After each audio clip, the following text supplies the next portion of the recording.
Hey guys, welcome back to the e-commerce paradise podcast. Today I have a special guest on the show. He is the chief marketing officer behind a company called FreeUp, and they offer really cool outsourcing solutions to e-commerce entrepreneurs. So I'm really excited to have him on the show. Welcome to the show, Connor.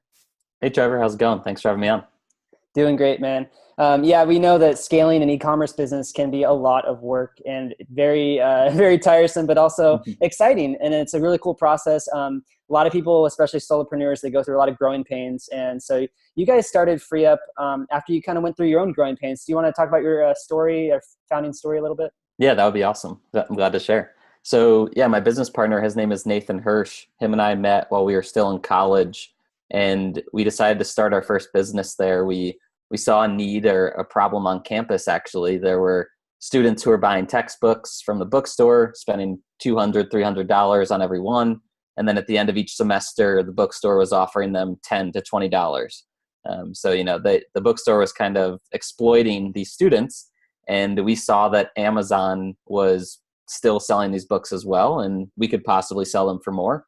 So we went to the students, we offered them more than the bookstore. We started selling them on Amazon. And that's really how we got into the whole e-commerce world while we were still in college. We did that for about 2 years where we were selling textbooks. And then we got sick of holding all of the books. There was a certain point where we had, a couple hundred textbooks in our dorm room and dorm house. And it was annoying to pick, pack, and ship them. I'm sure other people run into this issue as well. And that's when we learned of the dropship business model. So we started going around to brands and suppliers around the United States who had already created their own company and their own products, and they weren't yet taking advantage of the Amazon marketplace. So this was 2010, 2011, when Amazon was really just growing up in the US in terms of a marketplace. And so we partnered up with them. We created our own systems and processes to manage the inventory and list the products and handle the repricing and everything. And we built that business up over the course of about 4 or 5 years. And in that process, we ended up hiring a lot of people because, like you said, running an e-commerce business takes a lot of time, especially with drop shipping. You're handling thousands of products and trying to keep track of all of them. And so we were using sites like Upwork and what used to be Odesk and Elance and Fiverr.com and Freelancer.com.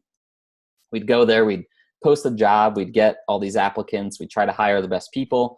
And, don't get me wrong, we found some amazing talent that we were able to work with, but we also ran into a lot of turnover and we ran into a lot of issues and frustrations. And so in 2015, we decided to start FreeUp as a marketplace that was catered solely to e-commerce business owners and that only accepted the top 1% of freelancers that applied to get in. And so that's really the story. The past 3 years have been a whirlwind of growing this business. It's been a lot of fun. We've worked with thousands of business owners all over the world, and we're learning a lot about how this freelance economy is just impacting people all over the world. I think it's awesome how you took a thing that you were doing and struggling with, and you found a way to create like a platform that actually solved that problem for you guys, but it also solved the problem for tons of people out there. That's really inspiring, man. Great work. Yeah, thanks. It was when we started, it was always something we said, we wish we had this. So we were always trying to build a product for ourselves. And then it just worked out that other people were having those same frustrations. Yeah, it's definitely one of those things that other people that do a lot of e-commerce in different areas, like for instance, Russell Brunson always talks about how if you have a business and you find a problem with that business, and you create a solution for it, maybe other people are looking for that solution. Why not create a business out of that? You guys did it. It's freeup.com. It's pretty awesome. I've checked it out.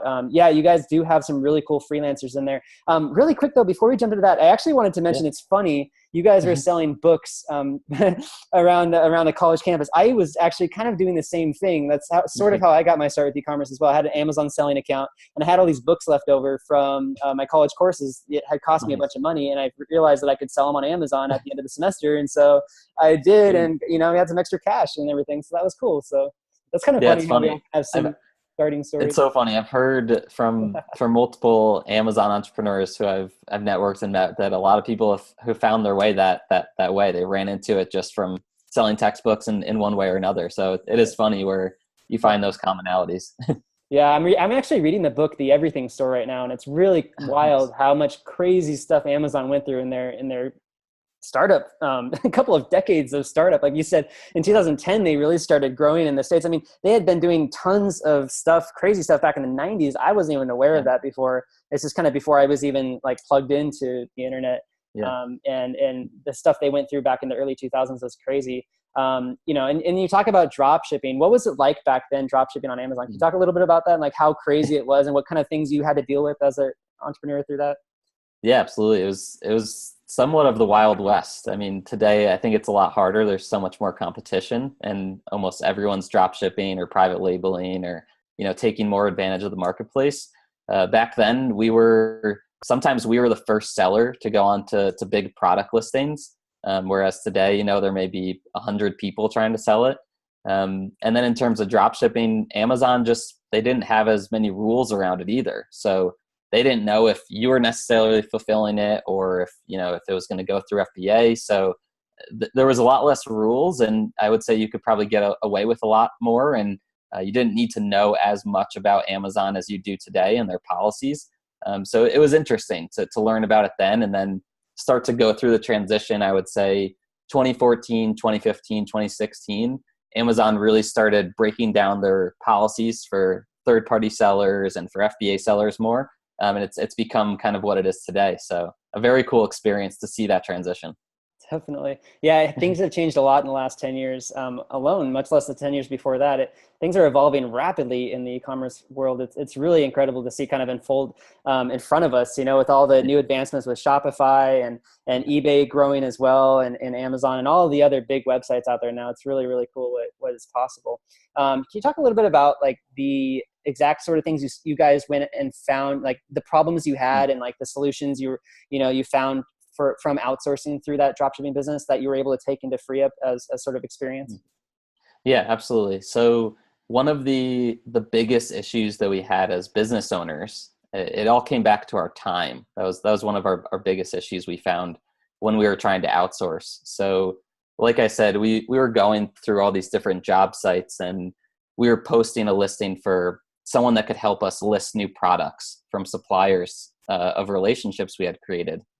And we'd post a job, but what would happen is we'd get 20, 25 people who were applying from all over the world.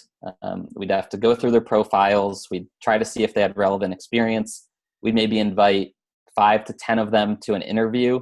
That then took up another 30 minutes of our day for each interview. We'd try to, shortlist those people, maybe do one more interview, see if they were going to be a good fit, and then finally make a hire. And that whole process could take a week, 2 weeks, whatever it may be. And so we just found ourselves as the business owners being pulled away from actually growing the business. And we were kind of stuck in this whole hiring and outsourcing process. So I would say that's one of the biggest frustrations we had, is just the time that we were putting into it. And I think, time is one of the most valuable things you have as an entrepreneur. And it's really important to value that at a high level. So that was kind of the first thing, and having people that weren't vetted in front of us. And the second thing was the fact that we ran into a lot of turnover. So there would be situations where we went through that interview process. We found someone, we were like, wow, this person's a rock star. We'd work with them for a couple of weeks. We'd get them fully trained up. They'd start listing our products. They'd be working very closely with us. And then for whatever reason, they would either disappear, or they'd take another job, or they just weren't able to work with us any longer. Okay, now we're back to stage one where we're going through that whole process again. So that was another big frustration we wanted to try to eliminate with the free up marketplace as well. So I would say those are the two major ones. I couldn't agree more, man. That is one of the biggest frustrations when you're trying to hire people is trying to train them and like onboard them and try to find the right people, man. Like my wife and I have gone and done this so many times where we hired somebody, and right after the first few sessions, they're just not right. And we have to hire again, and then hire again. And then finally you find somebody. We actually had a really good VA for a long time. She was VA for us probably 8 or 9 months. And then all of a sudden, out of nowhere, her productivity just plummeted. Like she just stopped working basically, and following up on emails, and things were falling through the cracks, and it sucked. We had to let her go. And then, since then it's just been kind of like an on and off thing where I mostly work with project VAs now. And we do Sure. our own customer service just because of the time you're talking about it takes to hire people and train them and all that time. Like we realize we could be spending on building our business. So it's a really tough thing. And I know that more e-commerce entrepreneurs are going through this kind of a thing. So I can definitely see the value in free up. Can you talk a little bit maybe about how you vet these people and how you determine that they're really good for e-commerce and stuff like that? Yeah, of course. So we have our vetting process has evolved over the past 3 years, but the kind of the general breakdown of it is there's first an application. So any freelancer that is interested in offering their services through FreeUp, they'll fill out about I think it's like a 25 question application where they provide information about their freelance business, how long they've been running it for, types of clients they've worked with in the past, the services that they offer. And then we ask a good number of situational questions. So, how do they respond to, issues with their internet, let's say, if that happened for someone who's overseas, or you and a client don't necessarily agree on the scope of a project or how long it's going to take. How do you, react to that type of situation? So we really try to get as much information up front as possible about how they really work with clients. We're looking for those people that do it more on a full-time basis and have a lot of experience. So we review all those applications, then we invite a certain percentage to a one-on-one interview. We actually set up a Skype chat with them. We kind of talk to them, we ask them more questions, and we really dive into their skills. So if someone says they're a Facebook ad expert, we have a rubric of questions that go deeper and deeper into how much they actually know about it. We look at their attitude. So again, we kind of see, are they doing this full time? Are they just looking to make an extra buck? How do they treat their clients? And then the biggest one is communication. How do they set up communication with their clients? Do they have a process for it already? If so, is it efficient? Is it, up to best practices so that there won't be issues in the future? A certain percentage make it through that. And then finally, there's a last test that asks them a lot about our terms of use and best practices, to make sure that they really just understand how they could use the marketplace to grow their business. And then the top 1% come out of that final test. Wow, that's incredible. Yeah, I mean, I know how much work that takes. It's a lot of work you have to go through to vet people, like all these questions. Yeah.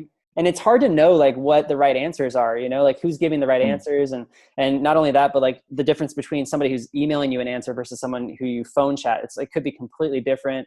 Like we dealt a lot with Filipino VAs, and a lot of times they have really thick accents over the phone where you couldn't really tell that on an email. So if they're going to do customer service, they've got to, sound somewhat like clear when they speak. You can't have too thick of an accent, and then they've got to make sense when they write stuff. They can't be like weird gibberish emails that make no sense, so it's a tough process, man. Sometimes as a business owner, it's tough to know who is really telling the truth too, because a lot of people are trained to do well in interviews.